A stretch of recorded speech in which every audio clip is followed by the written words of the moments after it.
After 3 messy years negotiating the UK's Brexit from the EU, trade talks have commenced between the two sides. The talks are focusing on everything from fishing to financial services to truck drivers' cross-border access.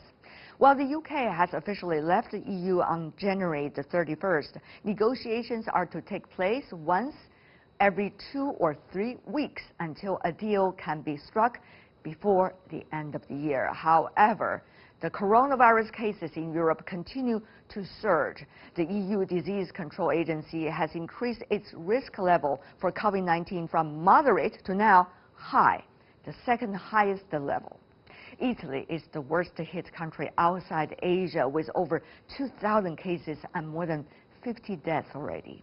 In Britain, more than 10,000 people have now been tested and a few dozen cases have been confirmed. So will the epidemic have an impact on the talks and the process?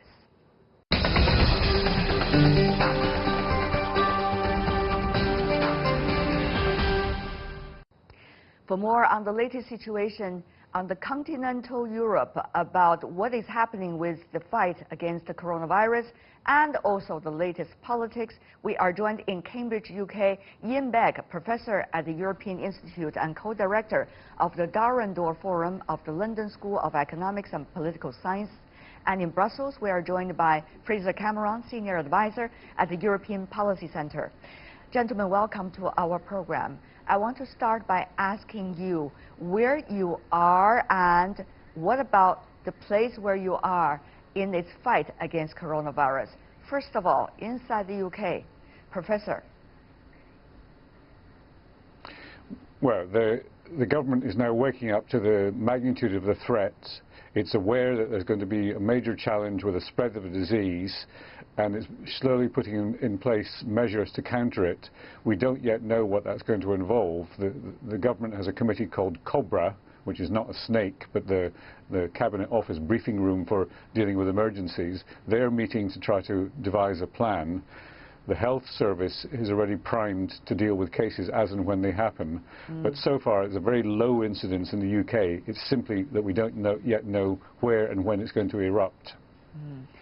Well, things are developing very fast when it comes to an epidemic. What about for you, Mr. Cameron, inside Brussels? How much air is it about the fight against the COVID-19? Well, it's actually not the number one issue today. The number one issue is dealing with the influx of refugees again from Syria via Turkey to Greece. But as regards the virus, there is a situation room here in Brussels where all the member states are coordinating every day on information. At the moment, it's only just one member state, Italy, which has a serious number of cases. Otherwise, they're all in the low figures. But they're continuing to ban flights from and to China. They're trying to cut down on major events, sporting events, cultural events. But so far, that's the limit of what the European Union is doing. One of the things is about border control. However, the Schengen policy, of course, is the pride of the EU. Mr. Cameron, how is this balance likely to be taken? On the one hand, stressing we are united, the EU. However, on the other hand, social distancing and border control to reduce the risk.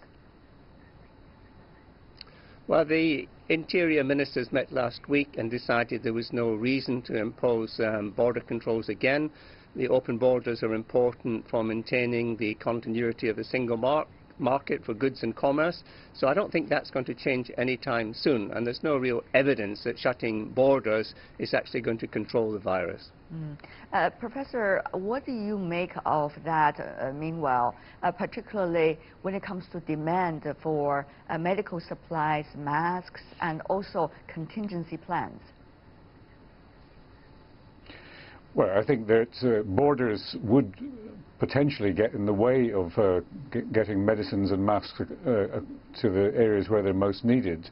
But I think it's much less a border problem than one of supply. The number of masks, the availability of doses of antibiotics, getting them to the right place at the right time. These are the logistical questions, and borders probably only play a very small element in interrupting that. And as Fraser Cameron said, across the EU, with the exception of Ireland and one or two other countries, you have no border controls. It's seen as a problem for the European space as a whole. If bits of northern Italy have to be isolated, then they're done as part of an Italian and European response, rather than saying this is an Italian problem as opposed to somebody else's problem. It's very hard to imagine when an epidemic comes, what would be the contingency plan, because we're learning it for the very first time, gentlemen, at this scale, in fact, for quite some time. Mr. Cameron, do you think there can be a united contingency plan, particularly if the medical facilities are being challenged in terms of how much capability they can have, particularly within one country? And what does that mean for Italy's relation with the rest of the EU? Well, as Professor Begg said, Italy is a special case at the moment. That's where most of the contamination is, and the northern part of Italy has been self-isolated, if you like, and therefore nobody can really enter or leave that part of Italy without permission. But you cannot have 100% certainty. I mean, Italy, for example, closed its flights to and from China, but somebody came from China via Moscow to Italy, and that's why they think the virus was carried there. Now, the countries are all, as I say, coordinating every day in terms of what their readiness is. The actual medical facilities across the European Union are good, but they vary from country to country. Yeah. And the support facility would be that if a country had serious problems, then the other countries would step in quickly to help it. But of course, we don't know yet what the ramifications of this virus will be in Europe. Professor Begg, what do you think will be the UK's case particularly, because it's already having its Brexit with the rest of the EU, and now there is a public health issue going on. Is the UK going to have its own contingency plan from the rest of the EU? Well, it will. Every country will have its own contingency plan, because the front line is the national health system, which in European terms has always been devolved to the national governments. It's never been really a European level competence. That said, the fact that the UK is distancing itself from the EU may introduce one layer of separation, which will make cooperation that much more difficult. But I think that the collaboration between health ministries transcends all these debates about European separation, Brexit, jealousies of what other countries are doing, because the collaboration takes place through a number of fora. There is a European warning system, which maybe Britain will pull out of. There is the interaction through the World Health Organization in Geneva. I think that the collaboration will be much greater, and it will not be undermined by Brexit. And Mr. Cameron, you also believe so? Yes, indeed. I think the possibility of a pandemic will certainly concentrate minds on, I won't say trivial issues, but issues of lesser importance about quotas or tariffs. They will be put on hold for the moment. What about the potential threat for the economy? Of course, we do not know as to what's likely to be the scale of the challenge yet. But with the complexity of Brexit, this seems to be another layer of tense situation upon the EU, and certainly upon the UK as well, Professor. Well, that's certainly the case, and it will be led by certain industries. For example, airlines are cancelling flights. Tourism is going to decline. So these are the industries that are going to lead the slowdown in the economy. The barriers that may be introduced to contain the virus will act a bit like a tariff to slow down trade by creating new frictions between countries. And then as we've discussed in the past, there is the difficulty of keeping supply chains operational. So for all these reasons, this is going to reinforce the negative effects of other tensions in the global system, and quite possibly lead to a degree of recession in the global economy. Mr. Cameron? Well, the European Commission has downgraded growth rates already by about 50%, and this has been confirmed yesterday by the OECD. It depends, of course, on the ongoing impact, how quickly the virus can be contained. But if it were to spread, then it will obviously do serious damage to the global economy, particularly, as Professor Beck said, the interruption of supply chains. Now we see some of the forecasts of economies. China, for example, the GDP growth is likely to change overall as a result of this. We do not know what's going to happen to the other economies, given the fact that China and the EU have been working together very closely on trade. What would that mean for both sides? Are there much interactions now to discuss the potential and to discuss the potential solutions, particularly, Mr. Cameron? Yes, I mean, the negotiations for the bilateral investment treaty are actually continuing this week by video conference, which I think is a good thing.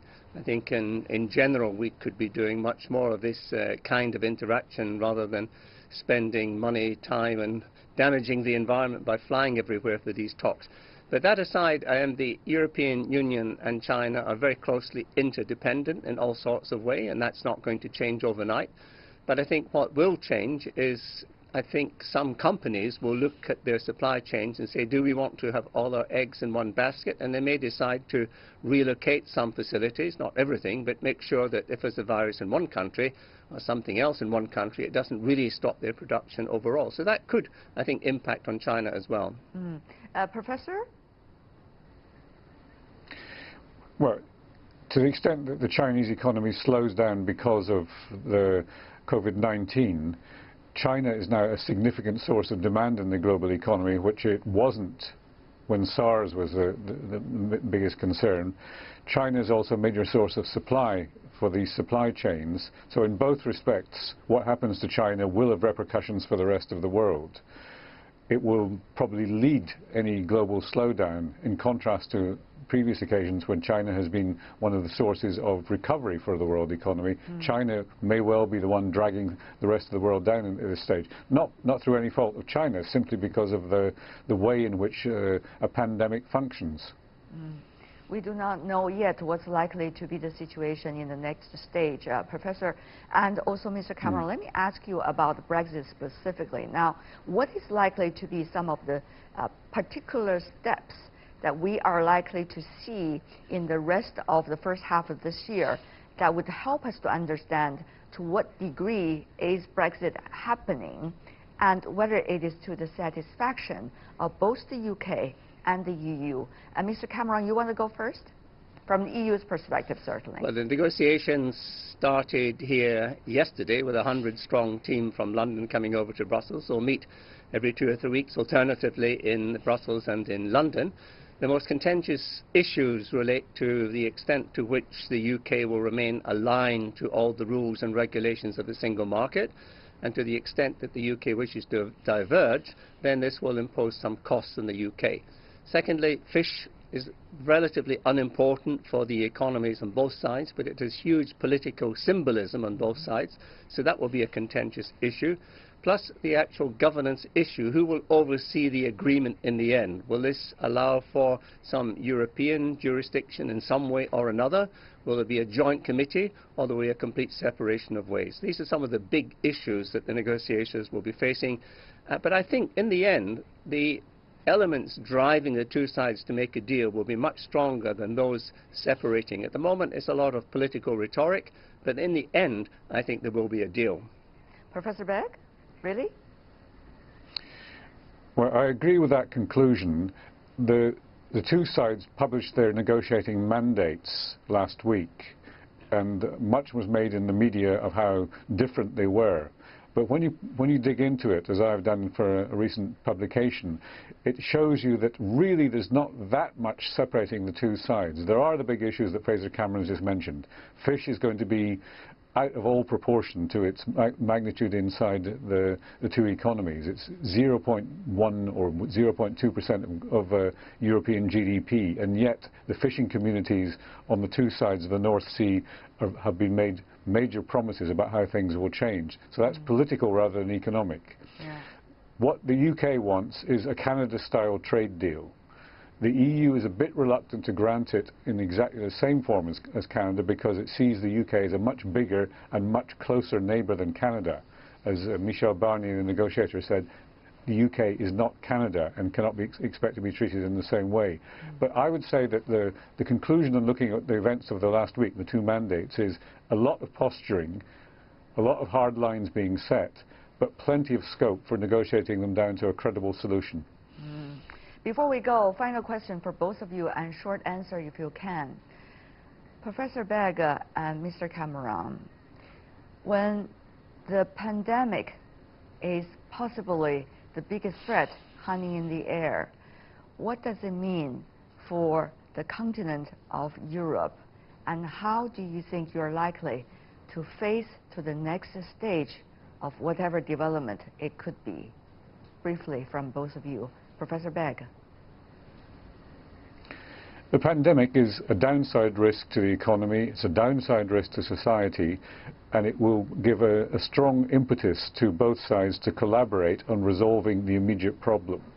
It may be that it fades quickly, it may take longer, but I think the ethos will be collaboration rather than confrontation. I see. Mr. Cameron, final words from you too. I agree entirely with what Professor Begg just said. Certainly we see camaraderie in this panel, whether it's the UK or Brussels. Thank you so much, both of you. Professor Ian Begg, Mr. Fraser Cameron, really appreciate it. Thank you.